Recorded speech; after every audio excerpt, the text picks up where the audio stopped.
A man drowns beneath the ocean, while in his mind, he's being beaten bloody in a boxing ring that he opens his eyes, underwater. Then suddenly, he wakes up gasping in a bathtub. This isn't a dream, and the man beating him might be himself. Ryu Soo-yeol is a corrupt, self-serving police officer who believes the world runs on power, connections, and survival of the fittest. He drinks too much, lies too easily, and sells his integrity for promotions without hesitation. But when Soo-yeol wakes up from a near-drowning hallucination and discovers security footage showing him vandalizing his own car, his grip on reality begins to crack. At the police station, Soo-yeol interrogates fellow officer Kim Gae-shik, accused in the suspicious death of his partner. With calculated provocation, Soo-yeol pushes Gae-shik into exposing his rage, subtly implying that only one of the 3 men present that night could be the real killer. The interrogation isn't about justice, it's revenge. Gae-shik once sent the commissioner's nephew to jail, and Soo-yeol is more than happy to help destroy him in exchange for a promotion. But while Soo-yeol climbs the ladder of corruption, a young and idealistic officer named Oh Kyung-tae is quietly doing the job Soo-yeol abandoned long ago, protecting the innocent. Kyung-tae takes pity on a little girl searching for her missing mother, Young Yuna, a former drug offender recently released from prison. Unlike his superiors, Kyung-tae refuses to believe Yuna would abandon her child. His investigation leads him to her apartment, spotless, silent, and reeking of bleach. When he pulls blood-soaked hair from the bathroom drain, he knows something terrible happened. That's when Kyung-tae is brutally attacked by Detective Do In-bum, a violent officer with powerful political ties. Instead of helping, the system turns on Kyung-tae, branding him reckless and unstable. Soo-yeol is assigned to clean up the incident, not to uncover the truth, but to protect In-bum and a corrupt assemblyman tied to the case. Meanwhile, Soo-yeol begins experiencing terrifying encounters with a mysterious biker in black leather.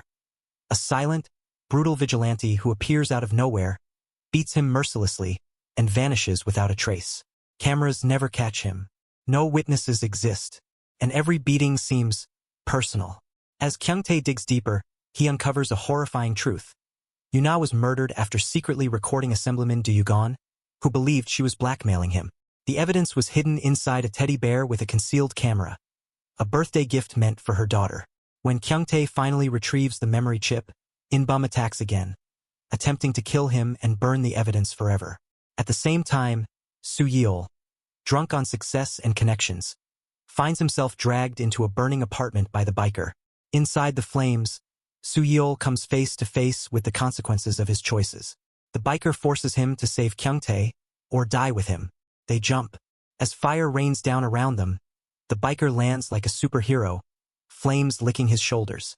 He removes his helmet, smiles, and speaks directly into Soo-yeol's mind. "It's nice to meet you, Ryu Soo-yeol." The truth is finally revealed. The biker is K, the embodiment of Soo-yeol's buried conscience, rage, and sense of justice. The man he used to be, the man he killed to survive. And now K is back to make Soo-yeol pay. In the aftermath of the fiery escape, Ryu Soo-yeol wakes up in a hospital bed with no memory of how he got there. His body aches, his head throbs, and worse, no one can explain what really happened. Jae-sun tells him the official story being spread inside the police force. Oh Kyung-tae attempted suicide, and Soo-yeol had been secretly monitoring him beforehand. Soo-yeol is stunned. That's not what happened. He knows Kyung-tae was attacked. Kyung-tae himself lies unconscious in another ward, wrapped in bandages, unable to defend himself as the narrative is rewritten around him. Elsewhere, on a desolate riverbank, Assemblyman Do Yugon and Detective Do In-bum finally watch the contents of the teddy bear's memory card. But instead of incriminating footage, they find only a heartbreaking birthday message from Young Yuna to her daughter. Furious and humiliated, Do bursts into hysterical laughter. After all that bloodshed, the evidence amounted to nothing. Or so he believes. Do shifts his attention to Soo-yeol. In-bum reassures him that Soo-yeol likely saved Kyung-tae without understanding the bigger picture. As for Kyung-tae, the odds of him waking up are slim. Still, Do warns In-bum. Kyung-tae saw his face. If he survives, everything collapses. Back at the station, Soo-yeol tries to tell the truth, that he pulled Kyung-tae from a burning apartment. But Bong-pil shuts him down immediately. Public opinion has already decided. Soo-yeol drove Kyung-tae to suicide. Bong-pil reminds him coldly that his promotion is on the line, and Soo-yeol was warned to stay clean until evaluations ended. Obsessed with the mysterious biker, Soo-yeol insists the man could be a witness. Jae-sun, increasingly alarmed, points out the obvious. No one else has ever seen him. Soo-yeol suddenly realizes something unsettling. The biker knew where Kyung-tae lived. Maybe they were connected. Maybe the biker knows the killer. Jae-sun decides Soo-yeol needs professional help. That's how Soo-yeol ends up in the grimy office of psychiatrist Yeom Gun-soo, recounting his encounters with the biker who appears out of nowhere, beats him senseless, and vanishes without a trace. Gun-soo dismisses it as trauma-induced hallucinations. Soo-yeol insists he saw the biker before the fire. When Soo-yeol mentions the sauna attack, Gun-soo all but laughs him out of the room and prescribes sleeping pills. But reality keeps cracking. Soo-yeol and Jae-sun revisit Yuna's apartment complex, uncovering that the credit card usage In-bum mentioned was fake, used by a friend, not Yuna. The contractor confirms Kyung-tae had been searching for a stuffed toy. Inside the bathroom, Soo-yeol realizes something terrifying. The vivid dream he had of this place was real. He had been here before. The conclusion becomes unavoidable. Kyung-tae discovered evidence, and someone tried to erase him. Their investigation leads them to illegal cremation vans. Inside the ashes they find human bone fragments. DNA confirms the truth Soo-yeol has been dreading. The remains belong to young Yuna. At Yuna's family home, Soo-yeol watches her daughter In-sun struggle with hope and fear. When she asks if her mother is dead, Soo-yeol can only say, "We don't know." Later, she quietly tells him it's okay to stop looking. The guilt in Soo-yeol's eyes says otherwise. The breakthrough comes unexpectedly, from a delivery rider's helmet camera. On the night of the fire, In-bum was caught on video approaching Kyung-tae's apartment. But when confronted, In-bum turns the tables. A knife is found under Kyung-tae's water tank, his fingerprints on the handle, Yuna's blood on the blade. The story is complete. Kyung-tae is labeled a murderer who panicked and tried to kill himself. Soo-yeol argues it's a setup. Bong-pil shuts him down with a final blow. Assemblyman Do provided In-bum an alibi. Then comes the reward. Kyung-tae is vilified on the news. Assemblyman Do's approval ratings skyrocket. And Soo-yeol, despite everything, is promoted. Flowers cover his desk. Jae-sun turns his back on him. That night, Hee-jaeum confronts Soo-yeol with a crucial revelation. Yuna was an informant for the murdered officer Min-soo. She wore a spy camera necklace. Soo-yeol denies knowing anything, but panic flickers across his face. Trapped alone in a broken elevator, Soo-yeol meets the biker again. This time, there's no escape. The biker, now calling himself K, sends the elevator crashing. What follows is chaos. A wild motorcycle ride through a shopping mall, brutal fights at the cremation gang's hideout, and the discovery of the spy camera necklace, the real evidence. Watching the footage confirms it all. Assemblyman Do murdered Yuna. Soo-yeol stands on a bridge, ready to throw the truth away, until K steals it from him. When Soo-yeol finally confronts K, demanding answers, K laughs and calls himself a hero, one who punishes rotten garbage. Then he jumps into the river and vanishes. But the illusion shatters at last. As K attacks Assemblyman Do in public, time freezes. The camera rewinds, and we see the truth. There was never a biker. It was Ryu Soo-yeol all along. Every beating, every investigation, every act of justice. K is Soo-yeol's buried conscience, the man he used to be, the cop he killed inside himself to survive. And now, that part of him has taken control. Soo-yeol watches in absolute horror as K launches himself at Assemblyman Do. But the illusion finally breaks. From everyone else's perspective, there is no biker. It is Soo-yeol himself, flying through the air and kicking the Assemblyman square in the head. He screams accusations, slaps Do repeatedly, and has to be dragged away by other officers. The moment ends with Soo-yeol standing frozen, humiliated and confused, as reality slowly bleeds back in. But instead of accepting the truth, Soo-yeol does what he's always done. He runs. Spotting K in the distance, he chases after him, only for the police to chase him instead. When he finally corners K, demanding answers, K only smirks and asks if Soo-yeol has figured it out yet. Soo-yeol slaps handcuffs on him in triumph, only to realize the cuffs have somehow appeared on his own wrists instead. As officers close in, Soo-yeol flees again, officially branded unstable. Assemblyman Do, shaken but protected, convinces the commissioner to keep the incident quiet. Soo-yeol, meanwhile, begs Hee-jae for help removing the cuffs and finally confesses everything. The necklace, the murder footage, Assemblyman Do's crime. When he claims K jumped off a bridge with the evidence, Hee-jae is sure he's lost his mind. That belief only deepens when she opens a safe in his apartment and finds K's helmet, gloves, motorcycle keys, and mementos from their past relationship. The truth is sitting right in front of her. Soo-yeol's shock is genuine. He has no memory of storing any of it.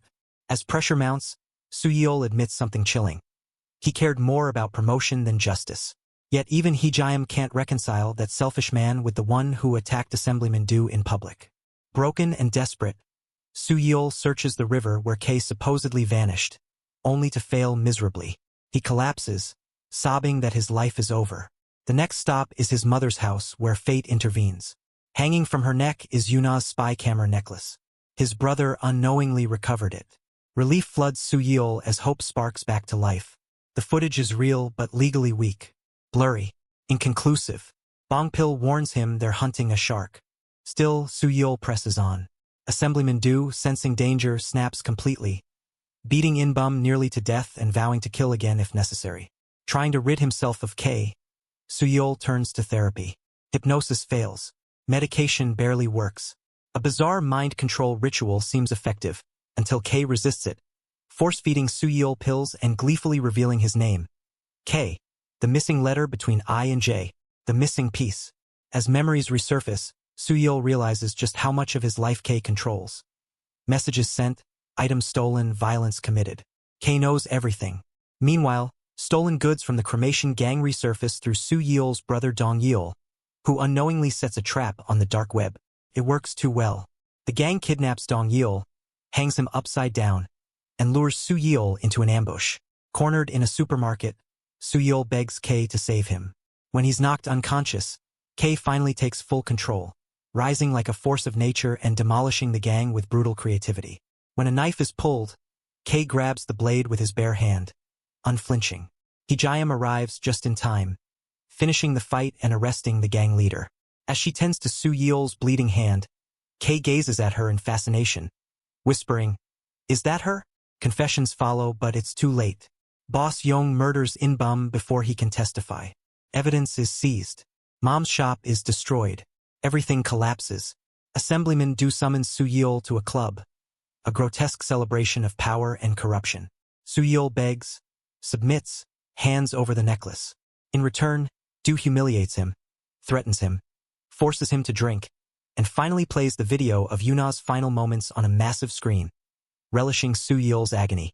Soo-yeol breaks. Later, alone and vomiting in a bathroom, drowning in guilt and self-loathing, Soo-yeol remembers In-sun's trembling voice, begging him to stop looking for her mother. That's when the phone rings. Someone is begging for help, and Soo-yeol must finally decide, keep surviving, or become the man K was born to be. A broken and humiliated Ryu Soo-yeol stares at his reflection in a washroom mirror, scrubbing his face raw as guilt crushes him. Just as he steadies his breathing, the phone rings. So Kyung-tae. Calling from a payphone, Kyung-tae reveals that he has regained consciousness, but someone is chasing him, and suddenly, everything snaps into motion. We rewind to the hospital, where Detective Do In-bum stands over Kyung-tae's unconscious body, syringe in hand. The liquid inside is clear, lethal. As he prepares to inject it into Kyung-tae's foreline, Kyung-tae's fist twitches ever so slightly. He's awake, but trapped in his body. Fate intervenes just in time. Police officers return from break, forcing In-bum to retreat. Seething, he lashes out at them before noticing the open window. Kyung-tae has vanished. In-bum searches outside in panic, unaware that Kyung-tae is hiding inside a cabinet, holding his breath until danger passes. In-bum drives off, only for Kyung-tae to emerge from the back seat, scalpel pressed against In-bum's neck. Kyung-tae demands the truth. Did you kill Young Yuna? In-bum denies it, then reveals the real monster, Assemblyman Do gone. When Kyung-tae doubts him, In-bum hands over a voice recorder containing Assemblyman Do's violent assault confession. Scoffing at Kyung-tae's chances, In-bum underestimates him and pays for it as Kyung-tae escapes with the evidence. Back in the present, Kyung-tae tells Soo-yeol that he knows Yuna's killer and begs for help. Soo-yeol rushes to leave, but destiny blocks his path. Assemblyman Do walks into the washroom. With a smirk, he dismisses Soo-yeol and casually reminds him that Kyung-tae is waiting. The implication is clear. Meanwhile, Assemblyman Do learns that In-bum is dead and that Kyung-tae has the recording. Enraged, he orders his hired drug dealers to capture Kyung-tae alive. Soo-yeol meets Kyung-tae in an abandoned office. Kyung-tae offers the recording, but Soo-yeol coldly shuts him down. There's no explicit confession, no witnesses, and In-bum is dead. The case is unwinnable. Kyung-tae apologizes, thanking Soo-yeol for being the only person he trusted. Outside, Soo-yeol remembers how he once knelt before Assemblyman Do, sacrificing his dignity to survive. His resolve hardens. He makes the call. Soon after, drug dealers storm Soo-yeol's old office. Assemblyman Do arrives, followed by Soo-yeol, who refuses to meet Kyung-tae's betrayed gaze. Kyung-tae's voice shakes as he asks how Soo-yeol could do this to him. Assemblyman Do clears the room and begins his performance. When Kyung-tae confronts him about Yuna, Do laughs, denying even knowing her, mocking Kyung-tae for having no proof. Soo-yeol suddenly shoves Kyung-tae down and steals the recorder. Assemblyman Do orders Soo-yeol to hand him a golf club, and then hell breaks loose. As Assemblyman Do savagely beats Kyung-tae, Soo-yeol watches in apparent silence. Kyung-tae's blood stains the floor as he swears that he'll expose Do no matter the cost. Then the reveal. Flashback. Hee Jae-yum secretly planted a mini camera inside Soo-yeol's blazer. This was the plan all along. Soo-yeol's betrayal was an act. Back in the present, Assemblyman Do finally snaps, screaming that he murdered Yuna because she deserved it. The room freezes. The confession is captured. Soo-yeol explodes into action, kicking Assemblyman Do aside. As chaos erupts, the drug dealers return, helping Do escape. Kyung-tae, barely conscious, urges Soo-yeol to chase him. Soo-yeol promises he will. Soo-yeol corners Assemblyman Do in the streets, but is beaten down by a drug dealer wielding brass knuckles. Then Soo-yeol rises. His face flickers. K emerges. K demolishes the dealer and chases Assemblyman Do into a dead end, until Soo-yeol stops him. This is personal. This one is his. Declaring the arrest, Soo-yeol admits that the earlier attack wasn't him, but this punch is. He floors Assemblyman Do. Behind him, K smiles with pride. Assemblyman Do's crimes dominate the news. Kyung-tae survives, giving an interview from his hospital bed, wearing In-sun's clover bracelet, which makes her smile for the first time in forever. A rooftop barbecue follows. Kyung-tae, Soo-yeol, In-sun, Jae-sun, and Yuna's brother sharing laughter and warmth. Soo-yeol later shows In-sun her mother's final video message, giving her the space to grieve and heal. Though cleared, Soo-yeol loses everything financially, having unknowingly donated all his money to a youth shelter. Forced to move in with his mother, he struggles to coexist with K, who now appears everywhere. They strike a deal. K gets 4 hours every night. But K has his own plans. At night, K rejects corruption where Soo-yeol once accepted it, exposing bribe networks and returning dirty money. Soo-yeol begins collapsing from exhaustion as the line between identities erodes. Doctors warn him, either K disappears or Soo-yeol does. In prison, Assemblyman Do is stabbed by inmates but survives. During a prison transfer, chaos erupts. A staged crash. A masked intruder. Assemblyman Do is executed. Magne Kyung-joon is murdered in front of Hee Jae-yum, leaving her the sole survivor and a suspect. As Hee Jae-yum sits under interrogation, Soo-yeol and K argue outside the room. Two halves at war. K watches Hee Jae-yum through the glass, eyes filled with longing. Through tears, K promises Soo-yeol that he will disappear forever if Soo-yeol saves her. Tempted by peace, Soo-yeol steps forward, activates the mic, and makes his vow. I'll save you, no matter what. And as the line between hero and monster fades completely, the price of justice is about to be paid. In the aftermath of the prison transport massacre that leaves Assemblyman Do and several others brutally murdered, suspicion immediately turns inward. Ryu Soo-yeol is placed in charge of questioning Lee Hee Jae-yum, the sole survivor, and the weight of that responsibility cuts deep. Coldly professional, Soo-yeol raises a fact even he hadn't known before. Hee Jae-yum's family debt. It's enough to plant doubt. Furious and hurt, Hee Jae-yum demands another interrogator, but Soo-yeol insists. He's not the one who doubts her. Others do. If she trusts him and follows his lead, he promises he'll clear her name. When Hee Jae-yum returns to the station, whispers trail her steps. Some colleagues defend her, Others quietly condemn her. Gaishik explodes at the infighting and orders everyone to stop, urging Hee-jae to take time off. She refuses, she won't run. Elsewhere, Boss Yong's cartel reels from Assemblyman Do's death. Drugs have gone missing, and the cartel realizes something has gone wrong. Boss Yong orders all products pulled from the streets and commands that anyone still selling be killed, signaling a violent purge. Soo-yeol and Jae-sun comb through Hee-jae's case files while Kay heckles from the sidelines, prompting Soo-yeol to forget, more than once, that Jae-sun can't see him.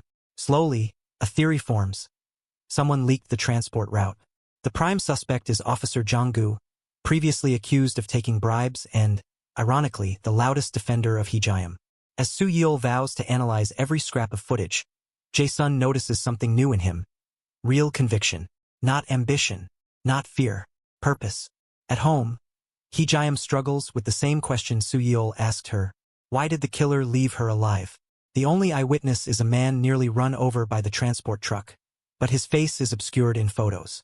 It's Kay who cracks the case. Snatching Soo-yeol's phone, he identifies a wristband worn by the witness and traces it to a nightclub, the same club whose ledgers Kay once stole and returned. The club owner refuses to cooperate unless he gets to return the favor. Kay asks Soo-yeol for permission to smash him with a bottle. Soo-yeol agrees, but Kay holds back. It earns them the patron records anyway. Outside, Hee-jae appears, having noticed the wristband herself. While Kay hides behind Soo-yeol like a jealous ghost, Soo-yeol scolds her for investigating personally. It only deepens suspicion. Kay smacks Soo-yeol upside the head for his tone. Taking advantage of the distraction, Hee-jae snatches the records and leaves. Their investigation becomes a strange trio effort.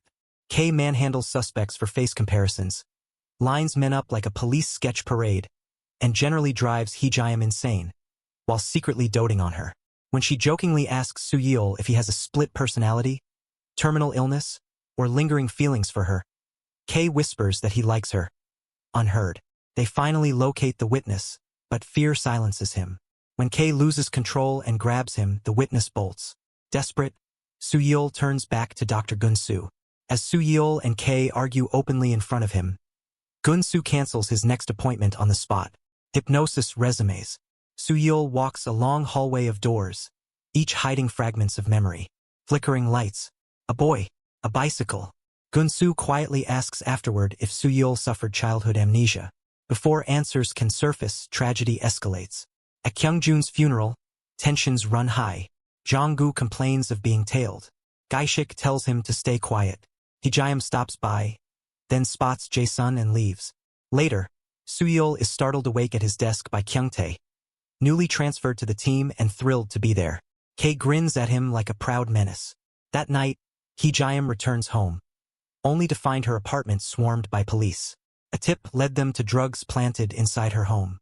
Soo-yeol rushes over. He believes her, but the warrant is valid. With shaking hands, he personally handcuffs her. During interrogation, Hee-jae wonders if she was the real target all along. Soo-yeol agrees the cartel would rather destroy a rising officer than a rookie.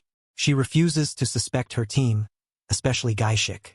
But the truth is already rotting beneath the surface. A flashback exposes everything.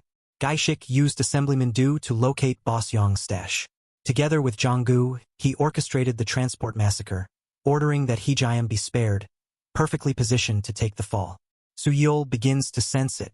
When Gaishik offers vague reassurances, Soo-yeol coldly states he'll handle things himself. The terrified witness finally cracks after Kay saves him from being run over. He admits the killer grabbed him and said, "We've seen each other's faces." Security footage leads the team to a junkyard. A black box reveals the killer's face. Jung Il-soo. Soo-yeol and Kay infiltrate the abandoned junkyard. They fight side by side in brutal synchronization, until Il-soo injects Soo-yeol with drugs. When Soo-yeol wakes, he's taped to a chair. Gaishik arrives. He shoots Jong-gu, forces Il-soo to finish the job, then turns to Soo-yeol. Calm, methodical, in control. Soo-yeol survives by doing what he hates most, groveling. He praises Gaishik's plan, offers silence, even allows his fingerprints on a syringe. Gaishik accepts and frames Il-soo perfectly. The official report is airtight. The case closes. Soo-yeol collapses under the weight of it. Kay drags Soo-yeol to the rooftop and explodes. They fight harder than ever before. Soo-yeol wins, screaming that survival is all he has left. But visiting Hee-jae in prison shatters that illusion. When she asks if Jong-gu might have killed Min-soo, something clicks.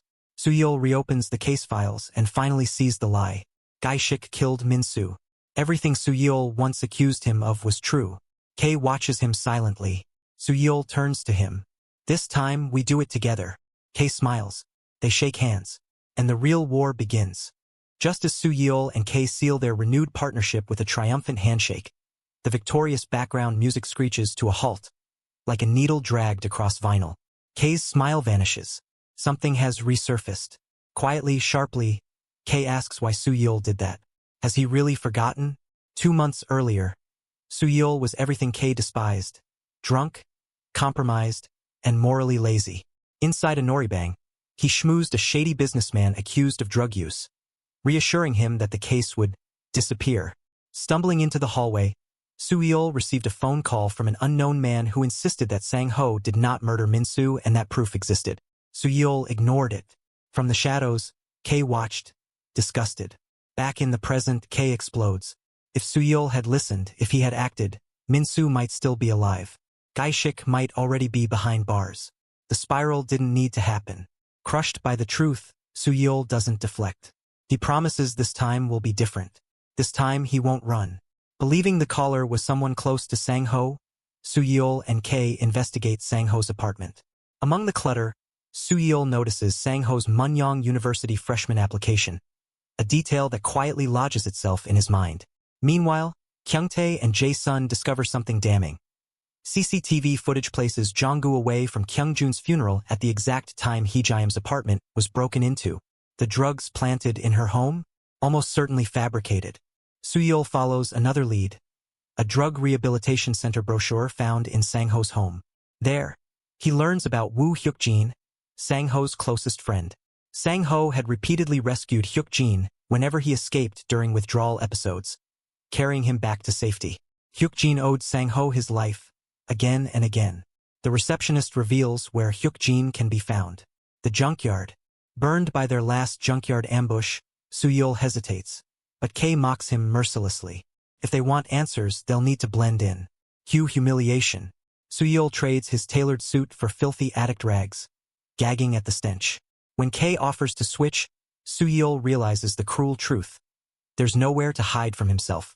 Inside the junkyard, Soo-yeol is immediately inspected, grabbed, and checked for track marks. Thanks to Kei's foresight, he passes. He buys drugs, only to have them stolen by paranoid addicts who recognize him. To prove he's not a cop, they demand he inject himself. Panicking, Soo-yeol desperately calls for Kei, who refuses to switch in. Instead, Soo-yeol flails at thin air, screaming. The addicts laugh. He must be high already. That's when Soo-yeol spots movement inside a container truck. Hyuk-jin, shaking, barely conscious, dying from withdrawal. Soo-yeol rescues Hyuk-jin, narrowly escaping another attack thanks to Kei's intervention. At Guntae's office, Soo-yeol tries to piece together the truth, only for Hyuk-jin to destroy every assumption. Hyuk-jin wasn't the caller. And worse, Hyuk-jin killed Sang-ho. In a fragmented flashback, Hyuk-jin recalls running to Il-soo after learning Sang-ho was going to expose them and the corrupt cops protecting them. The guilt overwhelms him, triggering a violent psychotic episode. Guntae warns that these episodes will eventually kill him. The clock is ticking. Il-soo informs Gae-shik that Soo-yeol has taken Hyuk-jin. Enraged, Gae-shik orders retaliation, directing Il-soo's people to the women's detention center. There, Hee-jae is ambushed by inmates sent to intimidate her. They don't kill her. They don't explain. They simply leave her shaken and terrified. When Soo-yeol confronts Gae-shik, the masks finally slip. Gae-shik accuses Soo-yeol of betrayal and threatens everyone he loves. But Soo-yeol sees it clearly now. Gae-shik is panicking. He's sloppy, emotional. That means Soo-yeol is close. Kyung-tae and Jae-sun recover Hee-jae's stolen metal from Jong-gu's abandoned car, proving her innocence. She's released. Outside the detention center, Soo-yeol waits anxiously. Kei practically vibrates with excitement.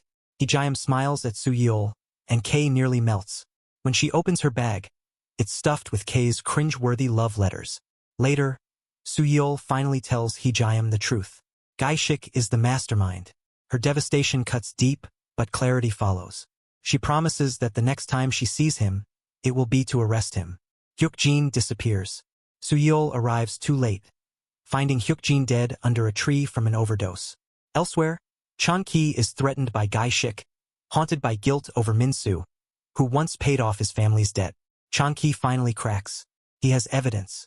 At Min-soo's columbarium, Chang-ki hands over the video proof, Gaishik murdering Min-soo. But victory is an illusion. Gaishik beats Chang-ki senseless. Soo-yeol intervenes. Kei joins the fight. Together, Soo-yeol and Kei dismantle Gaishik in flawless tandem. Mind and body finally aligned. Then Gaishik laughs. Hee-jayam is dying. Chang-ki betrays Soo-yeol one last time, destroying the phone. Gaishik escapes. Soo-yeol races to the junkyard, finding Hee-jayam unconscious inside a sealed truck. The doors lock. Coal briquettes burn inside. Death creeps in with every breath. Soo-yeol falters until Kei calls him what he's always been afraid of being. A softie. Rage ignites. Together, Soo-yeol, Kei, and Hee-jayam smash the doors open, bursting into the night air as the truck barrels forward. They cling to life. Exhausted, alive, united. This isn't just about catching Gaishik anymore. It's about owning regret, choosing courage, and becoming the person you should have been all along. The driver spots them in his mirror. When he stops to investigate, he never sees it coming. Soo-yeol and Kei overpower him, forcing him to confess. He was driving them to a mass execution site, a grave already dug. They lock him inside the truck instead. Taking the wheel, Soo-yeol drives straight into chaos. At the burial site, Boss Yong's men wait beside the yawning pit. Egged on by Kei's gleeful recklessness and Hee-jayam's fierce resolve, Soo-yeol floors it, ramming vehicles, scattering supplies, and driving the criminals into the ditch like hunted animals.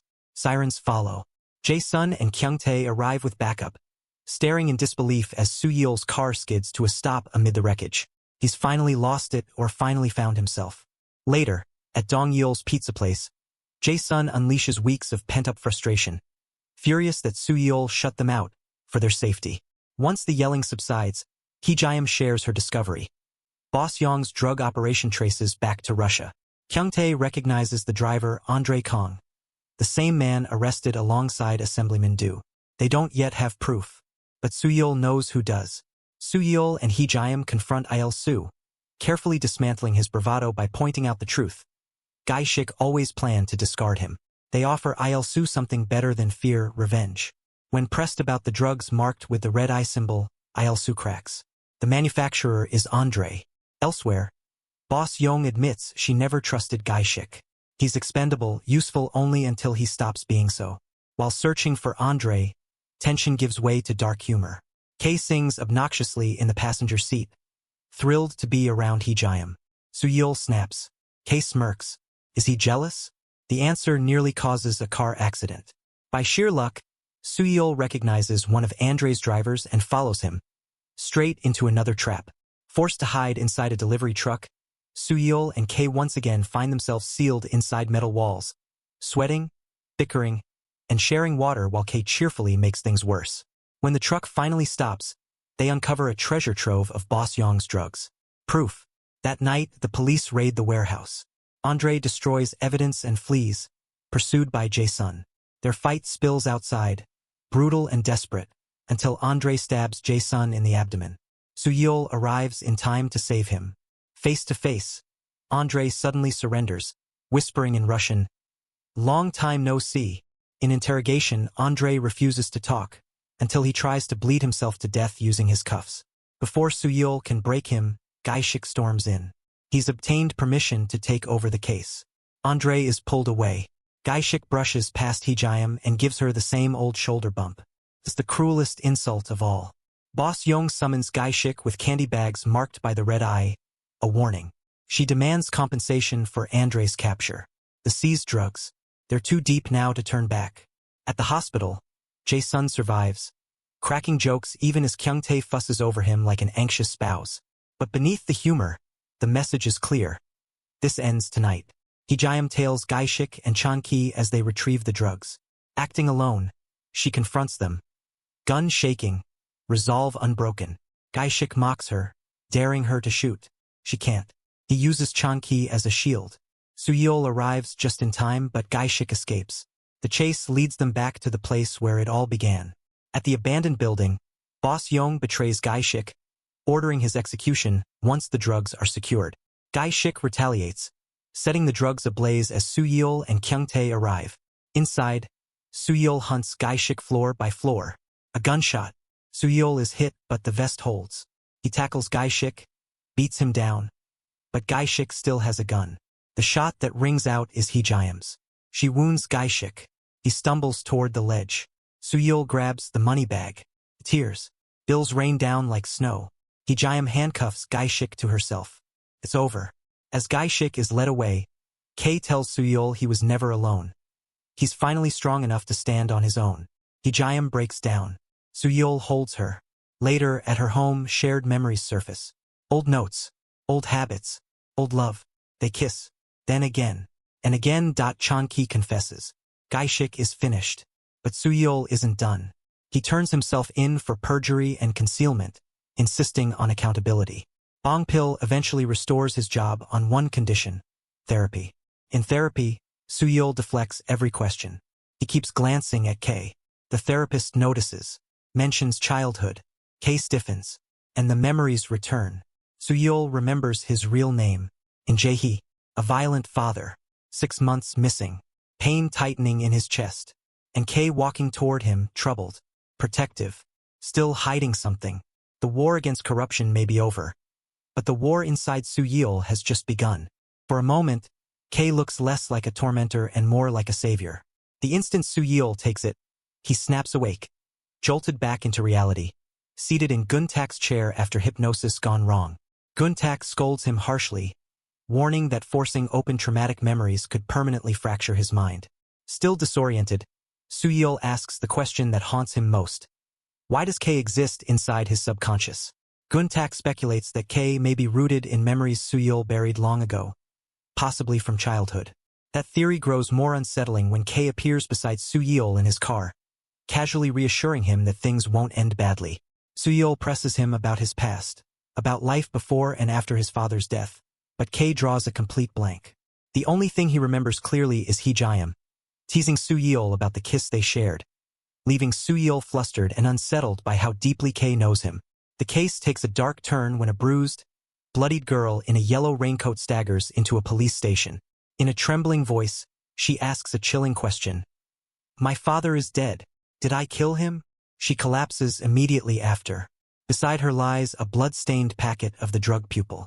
With the narcotics unit crippled, Suyol is ordered to investigate pupil and arrest Andre, partnered reluctantly with Hee-jaeum. Their investigation leads them to the victim, former cop Baek Young-hak, a man Suyol himself once arrested and later let walk free. Inside Young-hak's house, Hee-jaeum notices something disturbing. There is no trace of the daughter's belongings, as if she never lived there at all. The daughter, Baek Young-ju, remembers nothing of the murder. Kyungtae uncovers a crucial detail. Her homeroom teacher once filed reports of suspected domestic abuse. A devastating flashback reveals the truth. Young-ju once handed Suyol a ledger containing her father's crimes, begging him to arrest Young-hak so he would never come home again. Suyol didn't. He closed the case. That failure now crushes him. If he had listened, if he had looked closer, Young-ju might still be alive. Everything collapses when police recover a video from Young-ju's laptop. In it, Young-ju calmly stabs her father repeatedly, then turns to the camera and says the job is done. She smiles, relieved, claiming she can finally open her eyes. The room falls silent. This wasn't a crime of passion. It was instruction. Soon after, Young-ju attempts suicide. Desperate for answers, Suyol turns to Guntak, who identifies the signs immediately. Gaslighting. Victims with shattered self-worth can be manipulated into believing another person's will is their own, even to the point of murder. The question becomes terrifyingly simple.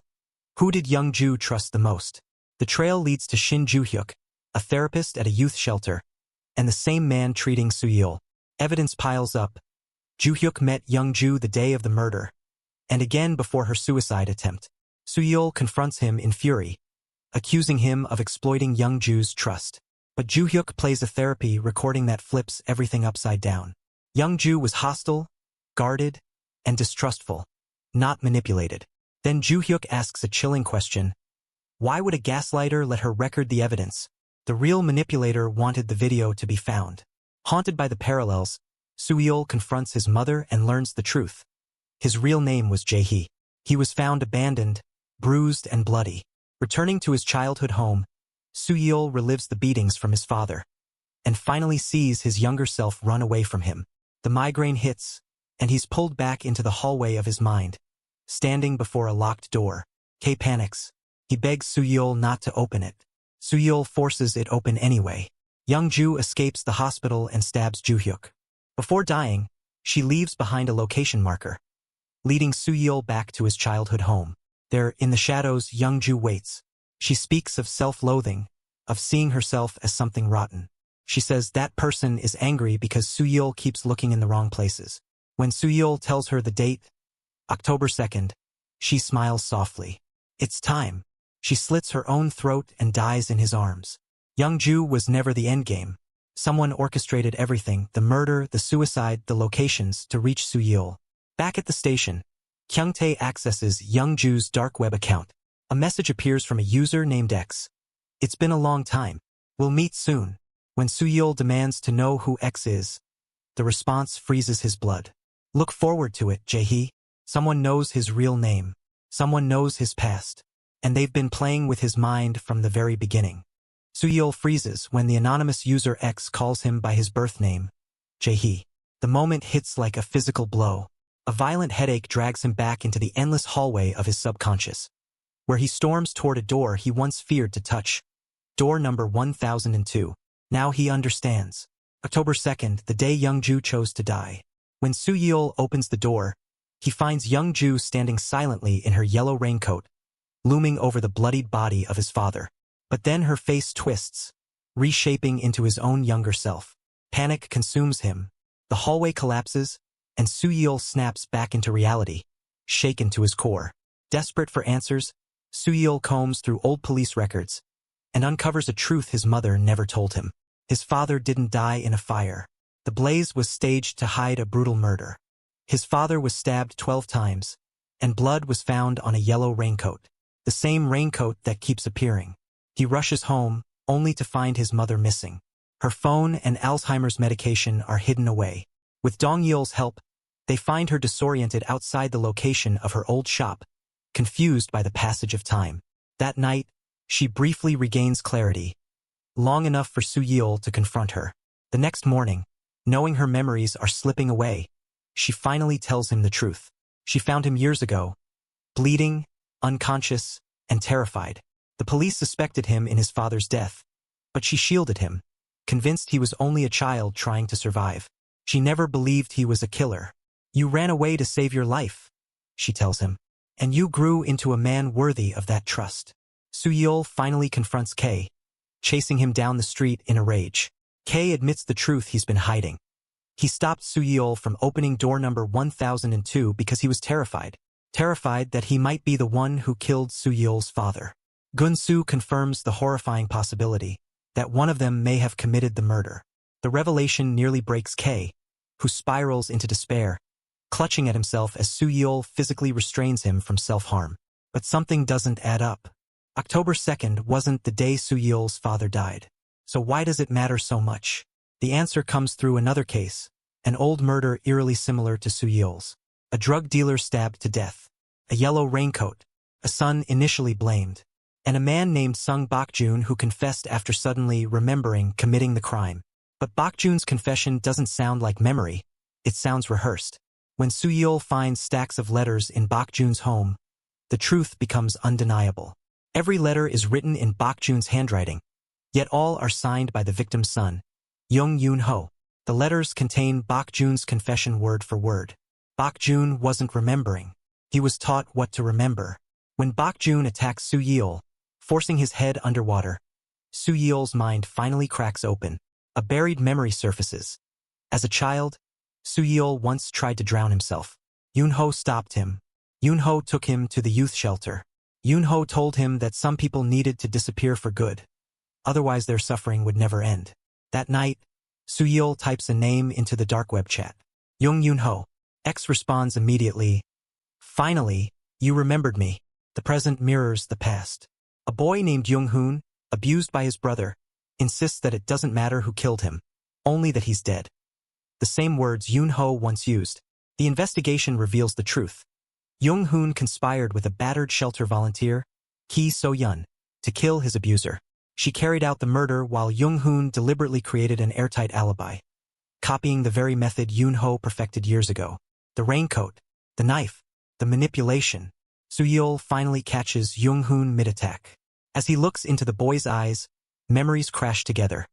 His father's corpse being carried away. Yoon-ho standing beside him, whispering thanks. Yoon-ho had promised that since Soo-yeol killed his father for him, he would return the favor someday. Reality snaps back. Soo-yeol realizes Young-hoon has stabbed him. As he collapses, the truth becomes clear.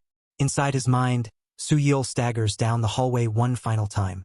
Door number 1002 opens, and this time, the boy in the yellow raincoat isn't him. It's Yoon-ho. Kay appears beside him, grounding him in reality. You got stabbed. And suddenly, Soo-yeol remembers everything. Yoon-ho killed his father. Relief floods through him, until Kay stops him. Kay looks down at his own hands. They're holding a bloody knife. This is my first memory, Kay whispers. I killed someone. And just like that, the final question remains unanswered. If Yoon-ho killed Soo-yeol's father, who did Kay kill? A long-buried memory finally resurfaces. In the past, on a lonely rooftop, Yoon-ho once made a chilling proposal to a broken boy named Jae-hee. If they killed each other's abusive fathers, Yoon-ho reasoned, their misery would finally end. He told Soo-yeol something that would echo across his life. You're stronger than you think. The same words later spoken by Joo-hyuk. Back in the present, Kay is shattered. He admits that while his memories are fragmented, his emotions are crystal clear. Rage, desperation, and the overwhelming urge to kill the man standing in front of him. Through tears, he accuses himself of turning Soo-yeol into a murderer and begs him to stop Yoon-ho, even if Yoon-ho is already gone. Before Soo-yeol can respond, he collapses from blood loss. When he wakes in the hospital, Hee-jaeum hovers anxiously by his side. Young-hoon is still missing. So-yeon remains unconscious, and Sungwon is under investigation. When Hee-jaeum hesitantly asks about the name Soo-yeol muttered in his sleep, K. Soo-yeol gives no answer. Guntae later reveals something shocking. K once came to him in the middle of the night, visibly tormented. Guntae suggests that K may not be a separate entity at all, but a protector personality Soo-yeol created as a child, one born to survive violence and shield him from unbearable guilt. This raises a terrifying question. If K exists to protect Soo-yeol, what did he protect him from? Meanwhile, the criminal underworld begins to stir. Boss Young senses something off about the use of pupil in recent murders. The drug is difficult to obtain, and she suspects someone deliberately used it to manipulate the market or to draw attention. That suspicion proves deadly. As threads converge, Young-hoon continues running, hunted, frightened, and still obedient to X's orders. Soo-yeol eventually finds him hiding at the restaurant where he works. He tries to stop Young-hoon from crossing the final line, promising to help So-yeon and begging him to walk away. Young-hoon almost believes him. Then the phone rings. It's Yoon-ho. Mocking Soo-yeol, Yoon-ho asks if Young-hoon reminds him of his younger self. By the time Soo-yeol rushes outside, Yoon-ho is gone, and Young-hoon disappears again. The final trap snaps shut near the hospital. Young-hoon captures Sungwon and beats him on a rooftop, convinced that if he fails, So-yeon will die. Soo-yeol arrives just in time to stop the killing, only to notice a hooded figure watching from a nearby rooftop. Soo-yeol chases him inside the hospital. The hooded man ambushes Soo-yeol, pinning him down and beating him mercilessly, triggering a long-suppressed memory. As a child, Soo-yeol watched his dying father while Yoon-ho, drenched in blood and wearing a yellow raincoat, grinned and whispered that since Soo-yeol had helped kill his father first, he was only returning the favor. Just as the hooded figure raises a blade, K appears. He rips the attacker away, beating him down with brutal efficiency. In that moment, Soo-yeol finally understands. K never killed anyone. He saved Soo-yeol. As the hooded man reaches for a scalpel, K stops him cold. He introduces himself with renewed confidence. Soo-yeol's hero, his action star, his K. But when Soo-yeol unmasks the attacker, the face means nothing to him. The phone rings. From outside the building, Yoon-ho laughs, watching through the window. He predicted this, the existence of another personality. As Soo-yeol seethes helplessly, Yoon-ho walks away untouched. With Young-hoon taken into custody, Soo-yeol personally drives him to the juvenile facility, stopping first at home. Soo-yeol's mother prepares a warm meal, and Dong-yeol remarks on how much Young-hoon resembles young Soo-yeol. For the first time, Soo-yeol tells Young-hoon the truth. His real name, his abuse, and how he survived because someone believed in him. Young-hoon listens quietly, the words clearly landing. Later, Soo-yeol visits Young-hoon again, delivering a lunchbox his mother prepared. All side dishes, no rice. They share a rare, genuine laugh. Hee-jaeum uncovers the truth behind Pupil, known in Russia as the Eye of the Dragon. Her investigation leads her to Boss Yong's candy factory, the production hub of the drug. Inside, chaos erupts. Yoon-ho appears from the shadows, eliminating both Andre and the hooded man. Hee-jaeum fights Boss Yong hand-to-hand, but Boss Yong escapes, leaving Hee-jaeum cuffed behind. When Soo-yeol arrives at the crime scene, the message is clear. Yoon-ho is erasing every loose end. Kei worries that now Yoon-ho knows about him, he'll try to exploit Kei's existence. He even wonders aloud if Soo-yeol should get rid of him. Soo-yeol doesn't answer. Instead, he goes to Joo-hyuk, and finally confesses that he has dissociative identities. Joo-hyuk admits he suspected as much and offers to help treat him. But the truth comes crashing down in a final memory. Young-hoon once witnessed Young-ju crying in Joo-hyuk's office. Joo-hyuk had calmly spread his arms, exposing his chest, encouraging her to stab him, just like Yoon-ho used to do. Standing outside Joo-hyuk's building, Soo-yeol recalls every phrase Joo-hyuk ever told him. They were all Yoon-ho's words. Soo-yeol looks up. On the balcony, Joo-hyuk is watching him, and Soo-yeol smiles, not in fear, but in certainty. Because now he knows. The game isn't over, and he finally understands the rules. With Young-hoon's testimony finally revealing the truth, Soo-yeol realizes that the man he trusted as his psychiatrist, Joo-hyuk, is in fact Yoon-ho, the mastermind who has been manipulating vulnerable youths into murder and suicide for decades. The revelation is devastating but also clarifying. When Kei asks whether Soo-yeol is confident he can catch Yoon-ho, Soo-yeol answers with quiet certainty, "Of course, I have you, but belief isn't evidence." Young-hoon's eyewitness account alone won't be enough to put Yoon-ho away. To truly expose him, Soo-yeol decides to become bait, fully aware that Yoon-ho's obsession with him is the key to ending this game. As Soo-yeol and Kei secretly investigate, Boss Yong steals Andre's body from the morgue and personally cremates him, her grief hardening into cold vengeance. Meanwhile, Kei struggles with rage, glaring at Joo-hyuk's photo and instinctively calling him Yoon-ho. Unable to separate the face from the monster beneath, Soo-yeol insists they continue pretending ignorance until they understand Yoon-ho's endgame. At his next therapy session, Soo-yeol deliberately steers the conversation toward the origin of Kei, stating plainly that Kei was born the day Yoon-ho murdered his father. Joo-hyuk carefully probes, then confirms something chilling. Kei didn't kill anyone. He saved Soo-yeol, protecting him from abuse and trauma when no one else could. When Joo-hyuk asks to speak directly to Kei, the atmosphere shifts. Kei sits beside Soo-yeol, fists clenched, barely restraining himself. And then the mask slips. Joo-hyuk openly reveals himself as Yoon-ho, smugly claiming a shared bond with Kei. He needles Kei by suggesting they both wanted Soo-yeol's father dead, deliberately pushing him toward violence. Yoon-ho's goal becomes clear. He wants Kei to lose control, to prove that Soo-yeol himself is dangerous and unreliable. When Joo-hyuk questions whether Soo-yeol truly knows who killed his father, Kei snaps, lunging forward. Soo-yeol barely stops him in time, realizing Yoon-ho is trying to destroy him from the inside. Fearing Joo-hyuk has recordings from past sessions, Soo-yeol and Kei break into his office after hours, hilariously disguised in high school uniforms. The moment of comedy contrasts sharply with the stakes, but the mission succeeds. They recover incriminating tapes. At the police station, the team watches footage of Joo-hyuk manipulating Young-hoon, calmly convincing him that murder is the only escape from abuse. Rage ripples through the room as they realize how many children may have been destroyed this way. Yet one critical piece is still missing.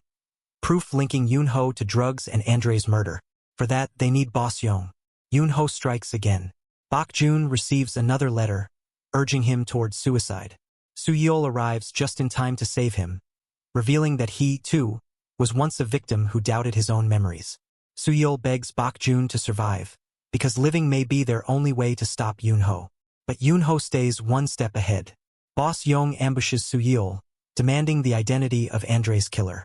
In a tense standoff, Soo-yeol proves his resolve by laying down his weapon, risking his life to gain her trust. She finally agrees to cooperate, becoming their key witness. Still, resistance comes from within the system. With shaky evidence and political pressure mounting, Soo-yeol is ordered to arrest Joo-hyuk immediately, or risk everything. Before the arrest can happen, Bok-joon calls Soo-yeol, claiming he knows who Yoon-ho is. Soo-yeol rushes to an abandoned warehouse, only to find Bok-joon spiraling, knife in hand. Bok-joon mistakes Soo-yeol for Yoon-ho and attacks him, screaming about betrayal. Then Joo-hyuk appears. Like a savior, he comforts Bok-joon, only to slice his throat without hesitation, killing him on the spot. The act is cold, precise, and final. Kei explodes with rage, beating Joo-hyuk down and raising the knife to kill him. Joo-hyuk laughs, delighted to finally meet Kei face to face. Soo-yeol pulls Kei away at the last second, refusing to give Yoon-ho what he wants. "You're finished," Soo-yeol tells him. But the nightmare isn't over. During interrogation, Joo-hyuk denies everything, speaking of Yoon-ho as if he were a separate person, then drops the ultimate bombshell. He claims Kei and Yoon-ho are the same, and that Soo-yeol himself committed the murders. With no solid proof left, Joo-hyuk walks free. The fallout is brutal. Soo-yeol's mother is manipulated into believing Soo-yeol killed his father. A bloodied knife is planted in their home. Soo-yeol is isolated, doubted, and investigated. Even his allies are forced to step back. When Soo-yeol confronts Joo-hyuk at the station, rage finally overtakes him. He attacks him publicly, and moments later he's arrested for attempted murder. Soo-yeol now sits in a hospital prison ward, silent and medicated. Doctors insist Kei is gone, cured by treatment. When Hee-jae asks about Kei, Soo-yeol blankly replies, "Who's that?" But it's a lie. That night, Soo-yeol secretly spits out his pills and hides them beneath his mattress, revealing dozens more. And then, in the darkness, Kei appears, alive and grinning. The two grapple playfully, strength and trust restored. "Are we ready?" Kei asks. Soo-yeol nods. The game isn't over. It's time to finish Yoon-ho once and for all. Soo-yeol's imprisonment becomes a battle of will. Again and again, he attempts to escape his cell, pushing farther down the gated hallway each time before guards drag him back. Bruised and exhausted, he finally lies motionless on his bed, staring blankly at the ceiling while Kei tries to coax him into playing games, refusing to let his spirit die. But Soo-yeol isn't broken, he's waiting. As memories of every absurd, painful, and dangerous ordeal he's survived with Kei flood his mind, Soo-yeol regains his sense of self. Quietly, methodically, he grinds the pills he's been secretly hoarding into powder, pouring it into a water bottle. During an art therapy session, he spikes the shared hot water kettle, all while scribbling chaotic drawings that are actually a detailed map of the facility, marking blind spots free of security cameras. When the drugs take effect, Soo-yeol moves. Having uncovered that one of the doctors is secretly trafficking narcotics, Soo-yeol blackmails her into arranging his escape via ambulance. Though she orders him killed en route, Soo-yeol and Kei fight their way free without hesitation. His escape sends Bong-pil into a panic, not only fearing for Soo-yeol's life, but for his own career. Soo-yeol doesn't run far. He checks on Mom and Dong-yeol from a distance, unable to risk approaching them. Meanwhile, Hee-jae, Jae-sun, and Kyung-tae scramble to predict his next move, finally realizing that Gun-soo's abandoned office may be the key. They're right. Soo-yeol confronts Gun-soo, furious that he disappeared when his testimony was needed most. But soon, strategy replaces anger. Soo-yeol needs to destroy Joo-hyuk psychologically, not physically. Gun-soo theorizes that exposing Joo-hyuk's stolen identity would unravel everything. That raises a chilling question. Who was Joo-hyuk before Yoon-ho stole his name? While Soo-yeol works in the shadows, Young-hoon secretly records every conversation with Joo-hyuk, pretending loyalty while gathering evidence. His fear is real, but so is his resolve. The team traces the identity of Andre's killer to a shuttered clinic once run by Gun-soo. Digging through old records, they finally uncover the truth. The man with mutilated fingerprints was named Shin Joo-hyuk. Yoon-ho didn't just manipulate lives, he erased them and wore their names. But Yoon-ho strikes first. He breaks into Gun-soo's office, calmly addressing a hidden camera he installed months earlier. When Soo-yeol arrives, Gun-soo lies bleeding from a stab wound, and Yoon-ho is gone. At home, Soo-yeol finds devastation waiting. Mom, shaken by a mysterious letter, no longer recognizes him as her son. Believing he's an imposter, she locks Dong-yeol out and threatens Soo-yeol with broken glass. Blood spills as he struggles to disarm her, until he reaches her through her own words about trusting the frightened boy who ran away to survive. She collapses into him, sobbing. Outside, Yoon-ho calls. He taunts Soo-yeol, claiming every attempt to help others only leads to pain, insisting once again that killing Soo-yeol's father was salvation. Soo-yeol finally fires back the truth. Yoon-ho never saved anyone. He only used victims to justify murder. That strikes deep. Yoon-ho proposes one final meeting. Soo-yeol returns to the house where everything began. As Kay reminds him that trust in himself matters most, Soo-yeol steps inside. Yoon-ho waits in the shadows, repeating his warped belief. Killing your father was the only way to save you. Then, with cruel precision, he sets the house on fire, revealing that Young-hoon is trapped inside. Paralyzed by trauma, Soo-yeol drops to his knees, until Kay reminds him they've faced fire before. He runs inside, but Yoon-ho is ready. A syringe pierces Soo-yeol's neck. Kay collapses in pain. When Soo-yeol refuses to beg, Yoon-ho stabs him, satisfied, and leaves him to die. Bleeding and barely conscious, Soo-yeol finds the strength to carry Young-hoon out himself, drawing on every word of love and belief he's ever received. He throws himself in front of Yoon-ho's car. The final fight is brutal. Yoon-ho is stronger, trained, merciless, but Soo-yeol refuses to fall. With a wild, familiar grin, he smashes his own head into Yoon-ho's, dragging him down with sheer will as sirens approach. As consciousness fades, Soo-yeol wanders the memory hall, calling for Kay. When Kay appears, smiling softly, he tells Soo-yeol it's time to say goodbye. He gives him his full name, King. They joke, they tease. Then Kay grows serious and tells Soo-yeol he's a good person. As Kay walks toward the door, Soo-yeol remembers something crucial. Kay once told him to thank himself, because he saved himself. Soo-yeol thanks him anyway. Kay disappears, but not quite. Soo-yeol runs after him, only to find Kay crying just beyond the door. They embrace as the hallway lights go out one by one. Soo-yeol wakes in the hospital.